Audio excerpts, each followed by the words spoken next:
দাঁড়িয়ে আছি অপূর্ব সুন্দর কাবেরী সঙ্গম, যে জায়গাকে বলা হয় ত্রিবেণী সঙ্গম।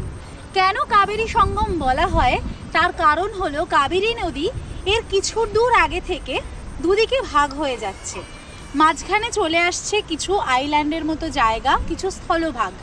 কিন্তু এই জায়গায় এসে আমার ডান দিক থেকেও আসছে কাবেরী নদী, আবার আমার বাঁ দিক থেকেও আসছে কাবেরী নদী।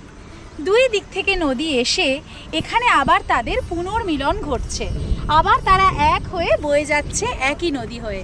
আর আমার সামনেই রয়েছেন কাবেরী মাতা। মাতা কাবেরীকে এখানে প্রচণ্ড ভক্তি ভরে পুজো করা হয় এবং কাবেরী নদীতে বলা হয় যে স্নান করলে সমস্ত পাপস্খলন হয়ে যায়, এমনটাই এখানে প্রচলিতভাবে বিশ্বাস করা হয়। তো কাবেরী মাতাকে পুজো করে আপনি যদি এই কাবেরী নদীর জলে একটুখানি নিজে